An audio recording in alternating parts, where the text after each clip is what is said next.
Today we are going to start the next chapter, chapter number 11, foreign exchange rate.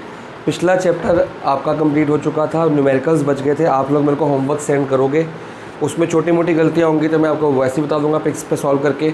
ज़्यादा problem आएगी तो मैं एक और वीडियो बना के डाउट्स को ले लूँगा, बट तब तक हम नया चैप्टर स्टार्ट कर लेंगे। फॉरेन एक्सचेंज रेट 2 से 3 क्लासेस, 2 तो नहीं 3 क्लासेस तो लग जाएंगी बेसिकली। बहुत इजी चैप्टर है और बहुत ही क्यूरियस चैप्टर है। क्यूरियस इन द सेंस क्योंकि हमारे को बच्चों के या बड़ों के सबके मन में एक सवाल रहता है कि ये फॉरेन एक्सचेंज होता क्या है। हम पिछली क्लासेस में पढ़ के आए हैं और पिछले चैप्टर्स में पढ़ के आए हैं कि फॉर एग्ज़ाम्पल हर एक कंट्री की अपनी अपनी करेंसी है। मान लो इंडिया है, इंडिया की करेंसी है रुपीज़, और यूएसए है, उनकी डॉलर है। ऑस्ट्रेलिया के भी ऑस्ट्रेलियन डॉलर है। अगर आप यूके की बात करो तो वहाँ पे पाउंड चलेंगे। ऐसे कुछ बनता होगा, आई थिंक, मेरे को पूरी तरह बनाना नहीं आता, बुक में बना हुआ है। ऐसे ही सब समथिंग लाइक दिस ही है, ठीक है ना, ऐसे चल के कुछ होता है तो उनकी पाउंड होती है। चलो ऐसे लिख लेते हैं। अब हर एक कंट्री की करेंसी अपनी अपनी है, तो अब मैं इंडिया का बंदा हूँ। देखो आपको मतलब पता है, मैं ऐसे ज़्यादा डिटेल में नहीं जाऊँगा। मैं इंडिया का बंदा हूँ, मैं थोड़े दिन के लिए यूके घूमने के लिए गया हूँ। मेरी जेब में रुपीज़ पड़े हैं, ठीक है, पर वहाँ की करेंसी तो पाउंड है। क्या मैं वहाँ पे कुछ शॉपिंग कर सकता हूँ? मान लो वहाँ पे मैंने कुछ बर्गर वगैरह, कुछ पेप्सी वगैरह कुछ ख़रीदना है, कोई शॉपिंग करनी है, मेरे पास रुपीज़ है, मैं उनको रुपीज़ दूंगा, बोलेंगे सर ये क्या, हम तो पहचानते ही नहीं। तो मेरे को वहाँ के फ़ॉरेन एक्सचेंज डिपार्टमेंट में जाना पड़ेगा। फ़ॉरेन एक्सचेंज डिपार्टमेंट में जाके ये जो रुपीज़ है इसको पाउंड में क्या करना पड़ेगा, कन्वर्ट करना पड़ेगा, ठीक है ना। इस कन्वर्जन को बोला जाता है फॉरेन एक्सचेंज रेट। नहीं, सिर्फ फॉरेन एक्सचेंज। मेरे को एक्सचेंज करने पड़ेंगे ना, रुपीज़ के बदले पाउंड। जब मैं रुपीज़ के बदले पाउंड लूँगा तो मैं रुपीज़ से पाउंड एक्सचेंज कर रहा हूँ। देखो, एक चीज़ जा रही है तो एक चीज़ आ भी तो रही है। रुपीज़ मेरा जा रहा है और पाउंड मेरा आ रहा है, तो इसको क्या बोला जाएगा, एक्सचेंज। अब मेरी पॉकेट में रुपीज़ नहीं है, पाउंड्स हैं। वो कितने हैं कितने नहीं है वो एक अलग बात है। तो इसको बोला गया फॉरेन एक्सचेंज, मतलब फ़ॉरेन की करेंसी से एक्सचेंज। अब फ़ॉरेन की कौन सी करेंसी होती है, मैंने एक्सचेंज का मतलब समझा दिया आपको। जब हम बाहर जाते हैं या बाहर का बंदा कोई इंडिया आता है तो वो, मान लो अमेरिका का बंदा इंडिया आया, डॉलर्स लेके आया। अब वो डॉलर से आएगा, जैसे मेरे को ब्रेड चाहिए, क्या हम उसको ब्रेड दे पाएंगे? नहीं दे पाएंगे। तो हमें उसको बोलना पड़ेगा, सर आप फॉरेन एक्सचेंज डिपार्टमेंट में जाइए या इमिग्रेशन डिपार्टमेंट में जाइए, वहाँ पे जाके इस डॉलर्स को एक्सचेंज करो। किस में एक्सचेंज करो? रुपीज़ में। जब आप रुपीज़ लेके आओगे तब हम आपको ब्रेड देंगे। तो वो एक्सचेंज डिपार्टमेंट में जाएगा, फॉरेन एक्सचेंज डिपार्टमेंट में जाएगा, he will exchange dollars in rupees, उसको कन्वर्जन बोला जाएगा। अब इंडिया के लिए फॉरेन एक्सचेंज क्या है, मतलब मैं एक रुपीज़ में काम कर रहा हूँ, तो मेरे लिए बाकी सारी countries except India, except rupees, सब फॉरेन एक्सचेंज है। रुपीज़ को छोड़ के मेरे लिए currencies except my own currency, जो कि रुपीज़ चल रही है अगर मैं इंडिया में हूँ, इज़ फॉरेन करेंसी एक्सचेंज।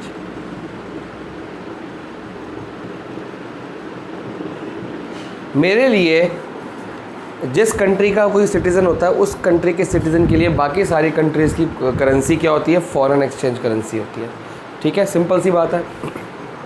अब जब मैं इस रुपीज़ को पाउंड में कन्वर्ट करने के लिए या एक्सचेंज करने के लिए गया, तो मेरी जेब में पड़े थे मान लो 10,000 रुपीज़। मेरे को बदले में पाउंड कितने मिलेंगे? मेरे को बदले में पाउंड कितने मिलेंगे? क्या मेरे को 10,000 पाउंड मिलेंगे? नहीं मिलेंगे। मेरे को मिलेंगे जो उस टाइम का रेट चल रहा है। रेट मतलब अगर आज मैं मैंगो ख़रीदने के लिए जा रहा हूँ, आज का मैंगो का रेट लगभग लगा लो, अगर 1 kg पड़ रहा है 80 रुपये का, 80 रुपये का एक मैंगो 1 किलो पड़ रहा है। 1 महीने बाद जब इसका मौसम बिल्कुल ख़त्म पड़ जाएगा तो आफ्टर 1 मंथ ये 1 किलो पड़ेगा 110 रुपये का। तो हम क्या बोलते हैं, भैया आम क्या रेट दिए, आम क्या भाव दिए, तो ये क्या था, इसका रेट था। कि वो बोलेगा जी 1 किलो 80 रुपये या 80 रुपये किलो, 1 महीने बाद 110 हो गया, और लेट जाओगे 140 150 हो जाएगा। क्यों? कम भी हो सकता है, बढ़ भी सकता है, तो इसको बोला जाता है रेट। तो इसी तरह से पाउंड का भी कोई रेट होगा, पाउंड का भी कोई रेट होगा। फॉर एग्ज़ाम्पल अगर मैं डॉलर में कन्वर्ट करता हूँ, मान लो $1, जैसे 1 किलो है, $1 एवरेज लगा लो 70 रुपीज़ का अगर पड़ता है मेरे को, तो मतलब मेरी जेब में 70 रुपये होने चाहिए, मैं वो 70 रुपये दूंगा, मेरे को $1 मिलेगा। अगर मेरी जेब में अगर मेरे को हिसाब लगाना है कि भी मेरे पास 10,000 रुपये पड़े हैं तो मेरे को कितने डॉलर्स मिलेंगे, तो इस रेट से हिसाब लगाया जाएगा। फॉर एग्ज़ाम्पल मैं अभी आपको लगा के दिखा देता हूँ। मान लो मेरे पास 14,000 रुपीज़ पड़े हैं, छोटा सा एग्जांपल लेंगे। 14,000 रुपीज़ मैं गया अमेरिका लेके, मेरी जेब में 14,000 रुपीज़ पड़े हैं, मैं अब उनको बोलूँगा मेरे पास 14,000 रुपये है, मेरे को शॉपिंग करनी है, कहते वी डोंट नो रुपीज़, हमको डॉलर्स चाहिए। अब 14,000 के लिए मेरे को कितने मिलेंगे? देखो, जब भी आपको निकालना होता है, जो चीज़ आपको चाहिए वो राइट साइड रखो। अगर आपके पास रुपीज़ पड़े तो डॉलर निकालने, तो डॉलर को राइट साइड रखो। तो इसको उल्टा कर लेंगे कि 70 रुपये का $1 है, ठीक है जी, 70 रुपये का $1 पड़ गया। तो अब इतने रुपीज़ का निकालना है, तो 1 रुपये का कितना हुआ? जब भी हम 70 को 1 बनाते हैं तो ये डिवाइड हो जाता है। तो बेसिकली ये रेट है, ये दोनों अगर रेट मान लो, ठीक है ना, $1 70 रुपये का पड़ रहा है और 1 रुपये $1/70 का पड़ रहा है। तो मतलब कि कम किसकी वैल्यू हुई? रुपये की वैल्यू। $1 के बदले 70 रुपये देने पड़ेंगे तो जाके 1 मिलेगा। लेकिन अगर मैं 1 रुपये दूंगा तो मेरे को कितना डॉलर मिलेगा? 0 पॉइंट कुछ मिलेगा। तो मतलब ये पावरफुल है, इसकी वैल्यू बहुत ज़्यादा है। आप कहोगे सर ज़्यादा तो ये है, ये ज़्यादा नहीं है, ये ज़्यादा। ध्यान से देखो, 70 रुपये इकट्ठे करोगे, उस बंदे को दोगे तो वो आपको $1 देगा, तो ये पावरफुल हुआ ना। अगर उसको 1 रुपये दोगे तो आपको $70 नहीं देगा, $1/70 देगा, जो 0 पॉइंट कुछ आता है। मेरे पास कितने? 14,000 थे, 14,000 रुपये मैंने उसको दिए। 1/70 का रेट चल रहा है डॉलर का, रुपीज़ का रेट है 70 रुपये, डॉलर का रेट है 1/70 कन्वर्ट करने के लिए। सिंपल मैथ्स है, जिनको मैथ्स आती है, इसको डिवाइड करोगे तो मेरे को वो देगा $200, सिंपल सी बात। तो जब वो मेरे को $200 देगा, मेरे पास कितने रुपए थे? मेरे पास 14,000 रुपीज़ थे। मेरे को मिले कितने? $200, मतलब उनके 200 रुपये मिल गए। तो खुद सोचो, मेरे 14,000, उनके 200, तो ये पावरफुल हुआ ना। इसके बदले छोटी सी करेंसी मिल गई मेरे को। तो इसे बोला जाता है फॉरेन एक्सचेंज रेट। इस तरह से इसको एक्सचेंज किया जाता है। अच्छा, ये रेट जो है ये फिक्स नहीं रहता, ये ऊपर नीचे डेली बेस पे होता है। तो ये क्यों बढ़ता है, कैसे बढ़ता है, कब कम होता है, क्या चीज़ें करनी पड़ती है इसको कम करने के लिए, और इससे फॉरेन एक्सचेंज रेट से हमारी देश की जो अर्थव्यवस्था है, जो इकोनॉमिकल कंडीशन है, फाइनेंशियल पोजीशन है, उस पर क्या इफ़ेक्ट पड़ता है, ये सब बातें हम इस चैप्टर में पढ़ेंगे। बच्चों को बहुत क्यूरोसिटी होती है, सर ये कौन बताता है रेट, ये कहाँ से आता है, अच्छा ये इतना क्यों है, ये कब क्यों बढ़ गया, ये कम क्यों हो गया, ये क्या कौन डिसाइड करता है। तो वो सारी चीज़ें जो मेन चीज़ें हैं हम इस चैप्टर में पढ़ने वाले हैं। फ़िलहाल आप ये समझो कि जब भी एक करेंसी को दूसरी करेंसी में कन्वर्ट किया जाता है उसे फॉरेन एक्सचेंज बोला जाता है। और हमेशा आप ये देखोगे कि ये वाली करेंसी ज़्यादा पावरफुल है एज़ कम्पेयर टू दिस, क्योंकि इसके लिए मेरे को 70 रुपये देने पड़ेंगे। आप खुद सोचो ना, 1 किलो ख़रीदने के लिए 80 रुपये चाहिए, 1 किलो सिर्फ, पैसे कितने लग गए? 80। तो $1 ख़रीदने के लिए 70 रुपये चाहिए मेरे को, तो ये पावरफुल ज़्यादा होता है। हम छोटी 2 बातें पढ़ेंगे, करेंसी डेप्रिसिएशन और करेंसी एप्रिसिएशन क्या होता है। डेप्रिसिएशन वर्ड का आपको मतलब पता है, वैल्यू में गिरावट, ठीक है ना, फॉल इन वैल्यू।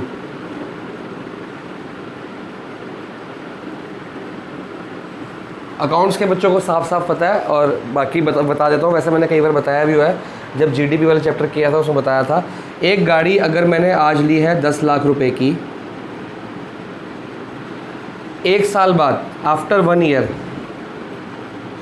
क्या वो 10 लाख की, मान लो मैंने पूरा साल यूज़ ही नहीं की, खड़ी हुई है ऐसी की ऐसी, 1 किलोमीटर भी नहीं चली, मैं बोलूँगा भैया मैंने तो चलाई नहीं, वैसे की वैसे ब्रांड न्यू पड़ी, ना स्क्रैच पड़ा ना कुछ, जैसे लाया था वैसे पड़ी, 10 लाख वापस दे दो, क्या मिलेगा? नहीं। इसके बदले मेरे को 8 लाख या चलो 9 लाख कर देते हैं।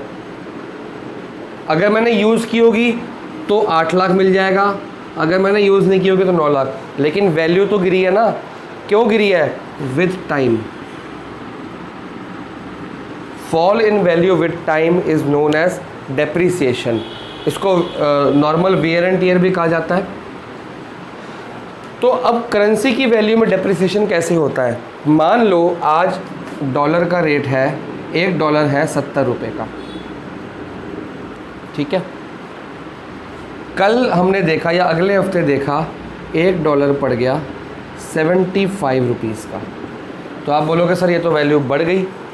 क्यों बढ़ गई? 70 से 75 हो गई, ये बढ़ने की, ये कम होगी डेप्रिसिएशन। क्यों? पहले आपको $1 खरीदने के लिए 70 रुपये देने पड़े थे, ठीक है। आपकी जेब में 70 रुपये, आप गए दुकान पे $1 खरीद के लेके आ गए।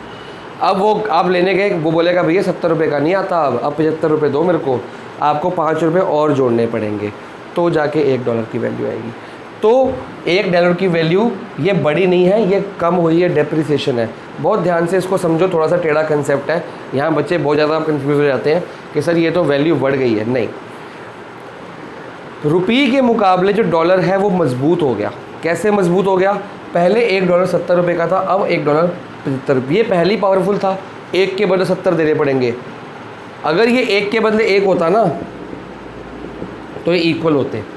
जैसे जैसे ये एक को खरीदने के लिए 70 तक पहुंचा होगा, पहले 50, 60, 70 तक पहुंचा होगा, $1 लेने के लिए हमें 70 तक पहुंचना पड़ा, 70 रुपये इकट्ठे करने पड़े, तो ये मजबूत होता गया। ये कहता भैया मैं तो वहीं का वहीं हूँ, तू अपने पैसे और लेके आ। पहले एक दिन ये बराबर हुआ होगा, $1 = $1 होता होगा, बराबर था।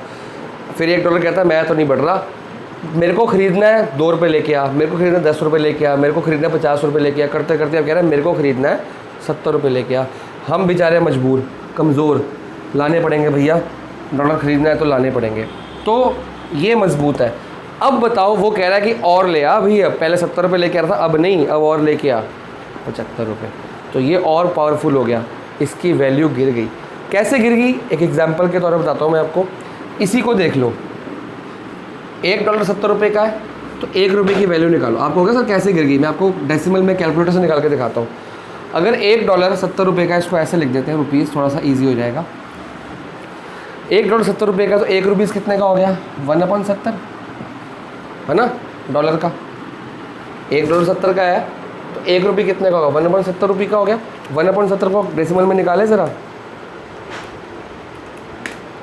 0.014 $0.0143। मतलब अगर मैं उसको $1 देता हूँ तो मेरे को $1 या $70 नहीं देगा, $1 के बदले मेरे को इतने डॉलर देगा, मतलब कुछ सिक्के दे देगा। अगर जैसे रुपीज़ के अंदर पैसे नहीं होते, वो डॉलर के अंदर सेंट्स होते हैं, तो 0.014 उनके पैसे मिल जाएंगे मेरे को, चिल्लर मिल जाएगा। अब जब वो $1 $75 का हो गया, तो $1 कितने का हुआ? इतने डॉलर का हो गया $1। अब 1 को अगर मैं 75 से डिवाइड करता हूँ, 0.0134। आप खुद सोचो, पहले डॉलर $70 का था, तो $1 इतने डॉलर का पड़ रहा है, मतलब $1 के बदले इतने डॉलर मिलते हैं मेरे को। अब डॉलर $75 का है, तो $1 के बदले मेरे को इतने पैसे मिल रहे हैं। वैल्यू गिर गई कि नहीं गिर गई? हम वैल्यू ऑफ डॉलर नहीं देखते, हम वैल्यू ऑफ रुपये देखते हैं। तो $1 पहले इतने का था, अब $1 इतने का हो गया, ये छोटा है ना, कम हो गया। तो इसे बोला जाता है डेप्रिसिएशन ऑफ वैल्यू। ये क्यों होती है, ये कैसे होती है, वो भी आने वाले चैप्टर में पढ़ाया जाएगा। तो बेसिकली आप इसको बुक में लिखा नहीं है, लिखना चाहो तो लिख सकते हो। $70 के हिसाब से $1 पड़ गया 1/70 का। मैं अगर उसके बाद $70 लेके जाता हूँ, इसमें देख लो ना, ₹1 कितने का हुआ? 1/70 मेरे पास अगर $70 पड़े हैं, तो मैं $70 लेके गया भैया के पास। मैं कहा भैया $70 के कितने डॉलर आएंगे? मैं कहा अभी बताता हूँ उनको। 1/70 का तो रेट है, और 70 आप लेके आए हो, तो आंसर आ गया $1। तो आ गया बराबर। ₹70 इज इक्वल टू $1, ₹70 तो मैथ्स है, ऐसे घुमा लो, चाहे लेफ़्ट टू राइट जाओ, चाहे राइट टू लेफ़्ट जाओ, आंसर एक ही आएगा, क्योंकि मैं इक्वल है ना, बीच में साइन इक्वल है, तो इक्वल में सब कुछ बराबर रहता है। तो जिनको मैथ्स अच्छी है उनको ये सब समझ आ गया होगा, जिनको नहीं आया वो ये समझ ले, जब भी ये ऐसे ये 70 से 75 होगी तो वैल्यू डिक्रीज़ है। क्यों डिक्रीज़ है? हमने यहाँ पे ₹1 की, हम डॉलर की वैल्यू नहीं देख रहे, हम ₹1 की वैल्यू देख रहे हैं। ₹1 पहले इतने का था 1/70 का, अब 1/75 का हो गया। जब भी न्यूमरेटर सेम होता है डिनोमिनेटर बढ़ जाता है, वैल्यू में गिरावट आती है। कैसे निकाल के दिखा दी मैंने आपको, और उस हिसाब से आपको पैसे मिलेंगे। हमें इसमें न्यूमेरिकल नहीं आने, छोटा मोटा कोई एक आ गया तो आ गया, वैसे नहीं आता। थ्योरी आती है, इसमें ग्राफ्स आते हैं। जो आपने 11th के अंदर लास्ट चैप्टर था प्राइस डिटर्मिनेशन, उसमें डिमांड और सप्लाई की फोर्सेस में प्राइस बताया जाता है कि डिमांड इतनी है, ये डिमांड होगी, ये सप्लाई होगी, तो प्राइस कैसे होगा, यही सब आपको इसमें करना पड़ेगा। ठीक है, बाकी थ्योरी ज़्यादा है। तो इसे बोला जाता है डेप्रिसिएशन। अब इससे होता क्या है, वैल्यू तो उसकी गिर गई, उससे फ़र्क क्या पड़ेगा, इसका रिज़ल्ट होता है इंक्रीज़ इन एक्सपोर्ट्स। एक्सपोर्ट्स की वैल्यू बढ़ जाती है। क्यों बढ़ जाती है, आप खुद सोचो कि वही चीज़, मान लो एक यूएसए का बंदा इंडिया आया, जब वो इंडिया आया तो इंडिया से कुछ सामान, एक्सपोर्ट का मतलब क्या है कि यहाँ का सामान बाहर जाएगा आउट ऑफ द कंट्री। तो बाहर से एक व्यापारी आया इंडिया में टायर या शूज़ या चेयर या कुछ भी लेने के लिए आया, और यहाँ से लेके अमेरिका लेके जाएगा, वहाँ जाके बेचेगा, एक्सपोर्ट करेगा। जब वो इंडिया में लेने आया, मान लो उसके पास $10 पड़े थे, वो कहता है मैं $10 का सामान लूँगा। पहले वो $10 का कितना सामान ले रहे, अगर वो $10 लेके आएगा, उसको रुपीज़ में कन्वर्ट करेगा, उसको कितने पैसे मिल जाएंगे, ₹700। ₹700 मिलेंगे ना, एक ₹70 का है तो 10 कितने का हुआ, ₹700 का हुआ। तो जब वो इंडिया आया, उसने डॉलर कन्वर्ट किए रुपीज़ में, उसको ₹700 पहले मिलते थे, तो वो ₹700 की शॉपिंग, ₹700 की वो ले जाएगा, अपने शूज़ ले जाएगा, ₹700 के शूज़ खरीदेगा, अमेरिका में जाके उसको बेचेगा, जितने मर्जी में बेचे। अब वो जब आया, जब डॉलर का रेट कम हो गया, बढ़ गया, मतलब सॉरी कम हो गया, डेप्रिशिएट है ना, तो अब $10 के बदले उसको मिले ₹750, है ना। डॉलर का रेट कम हुआ ना, वाला रुपये का रेट कम हुआ। अब $10 के बदले पहले 700 मिलते थे, अब $10 के बदले 750 मिलेंगे उसको। वो तो खुश भाई, ठीक है, पहले 700 मिलते थे, अब 750 मिलेंगे। अब वो 750 के शूज़ लेके जाएगा, तो ये ज़्यादा लेके जाएगा। पहले 700 के लेके जाना था, अब एक शूज़, या अगर मान लो एक शूज़ ₹50 का है, एक शूज़ एक्स्ट्रा लेके जाएगा। तो इससे हमारे इंक्रीज एक्सपोर्ट में बढ़ावा होता है। तो जब भी रुपये की वैल्यू डेप्रिशिएट होती है, रुपये की वैल्यू गिरती है और डॉलर मजबूत होता है, तो बाहर के व्यापारी इंडिया में ज़्यादा प्रभावित होते हैं, अट्रैक्ट होते हैं कि हाँ भी चलो वहाँ पे रुपये की वैल्यू कम हो गई है, बढ़ती नहीं है, कम हो गई है, देख लो कम हो गई है रुपये की वैल्यू, रुपये की, ये डॉलर की वैल्यू है, लिखा ऐसे ही जाता है, लेकिन मैथ्स में कैलकुलेट करो तो रुपये की वैल्यू कम हो रही है, ये डॉलर की वैल्यू उस हिसाब से। तो जब वो देखा गया, डॉलर बाहर के बंदे ने देखा गया इंडिया में रुपये की वैल्यू कम हो गई है एज़ कम्पेयर टू डॉलर, तो वो क्या करेगा, इंडिया में आएगा, शॉपिंग करेगा, बाहर ले जाके बेचेगा। जो एक्सपोर्टर होता है वो एक्सपोर्टर आएगा, यहाँ से सामान लेके जाएगा। क्यों, मान लो, और इसको भी छोड़ो, अगर और कम होगी वैल्यू, मान लो ये हो गई ₹90, अब उसको कितना पैसा मिलेगा, ₹900। पहले $10 पैसा उतना ही उसके पास, पहले इतने पैसे लेके आता था, ₹700 के जूते खरीदे थे इंडिया से। इंडिया में जूते थोड़ी महंगे हुए हैं, डॉलर का रेट और रुपये का रेट चेंज हुआ है ना, रुपये के रेट में गिरावट आई है। इंडिया में तो शूज़ नहीं किए, ना महंगाई बढ़ी ना घटी। अब वो $10 के बदले ₹700 के शूज़ लेके जाता था, अब वो $10 के बदले ₹900 के शूज़ लेके जाएगा, मतलब फालतू शूज़ लेके जा रहा है, तो उतने ही पैसों में एक्स्ट्रा चीज़ लेके जा रहा है। इससे एक्सपोर्ट क्या हो गया, आपका बढ़ गया। अब आते हैं इधर एप्रिसिएशन में, ठीक है ना। अब एप्रिसिएशन का मतलब होता है, डेप्रिसिएशन मतलब फॉरेन वैल्यू, इसको बोला जाता है राइज इन वैल्यू। सिंपल सी बात। अब $1 अगर ₹70 का है, अगर ये कम हो गया, ₹60 का हो गया, इसे बोला जाता है एप्रिसिएशन। कैसे, आप बोलोगे सर कम हो रहा है, कंसेप्ट वही है। अब 1 रुपये की देखो, हम करेंसी एप्रिसिएशन मतलब rise in value of rupee की बात कर रहे हैं, और यहाँ पे ऑफ रुपी की बात कर रहे हैं। अभी तो ये डॉलर का रेट लिखा हुआ ना, अभी रुपी का तो निकालें 1 रुपया कितने का है। तो अगर ये वाला देखा जाए तो 1 रुपया पड़ गया मेरे को 1/70 डॉलर का। देखो ना, $1 इज इक्वल 70 रुपीज़, तो 1 रुपया कितना हुआ 70, यहाँ आ जाएगा 1/70। 1/70 कितना निकाला था हमने अभी, 0.0143 था ना आई थिंक। हाँ, 1 रुपये के बदले मेरे को इतने डॉलर मिल जाएंगे। ठीक है, अब क्या हुआ, जब ये वैल्यू बढ़ गई, बढ़ी सर आप तो कह रहे हो ये तो कम हो रही है, देखते हैं कम हो जाएगी बढ़ी। अब 1 रुपये के बदले मेरे को 1/60 डॉलर मिलेंगे, तो 1 को डिवाइड कर लो 60 से, 0.016। आप खुद सोचो बढ़ी कि कम हुई। हम रुपये की वैल्यू देख रहे हैं, ये डॉलर की है, तो जब डॉलर रुपये की वैल्यू देखो, पहले जब 70 रुपये का 1 डॉलर था तो रुपये इतने का था, जब 60 रुपये का 1 डॉलर हो गया तो रुपये की वैल्यू ये होगी। तो ये बढ़ी कि कम हुई, इंक्रीज़ हुई। इंक्रीज़ हुई ना, पहले इतने रुपये में इतने डॉलर मिलते थे 1 रुपये पे, अब 1 रुपये पे इतने डॉलर मिलेंगे, 14 पैसे 16 पैसे अगर पैसों में हिसाब लगाओ तो। ठीक है, तो बढ़ गया, तो इसे बोला जाता है एप्रिसिएशन ऑफ रुपी। जिस तरह से तो उल्टा चलता है, अगर आपको इमीडिएटली देखना हो, यहाँ से यहाँ हुआ तो रुपये की वैल्यू फॉल, डेप्रिसिएशन, यहाँ से यहाँ हुआ तो रुपये की वैल्यू अप। ठीक है, अब जिस तरह से इसने एक्सपोर्ट्स में हेल्प की थी, ये हेल्प करता है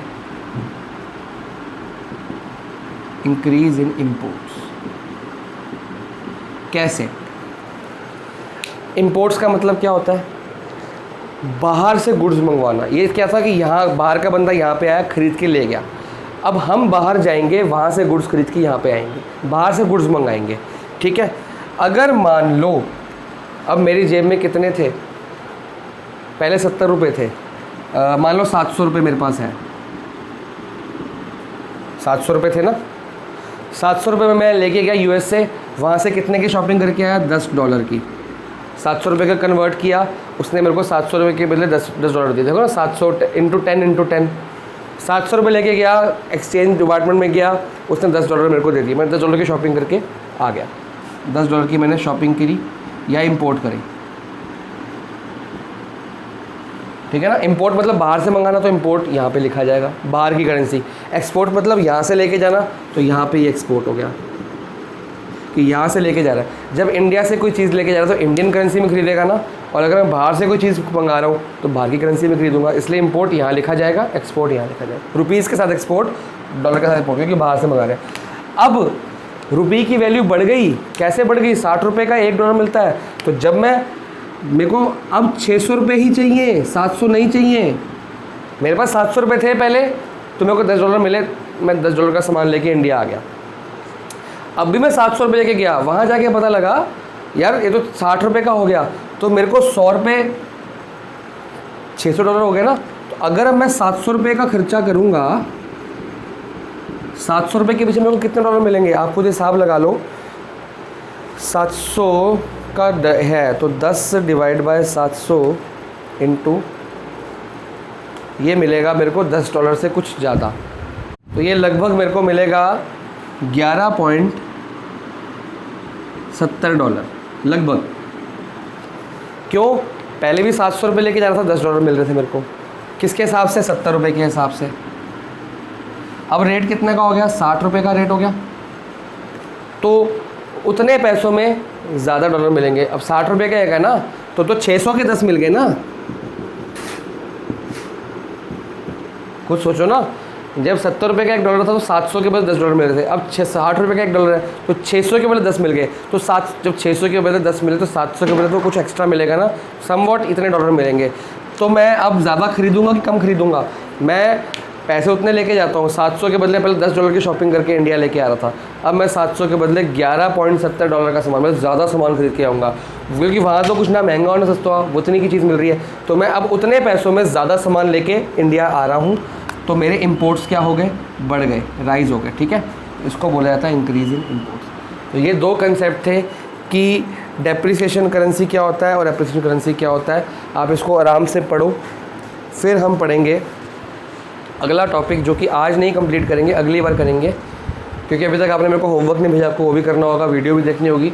तो नेक्स्ट टॉपिक अगली बार क्लियर किया जाएगा। आप इसको पढ़ो, बुक में रीडिंग करो, बुक में मार्क करो, सब कुछ करो।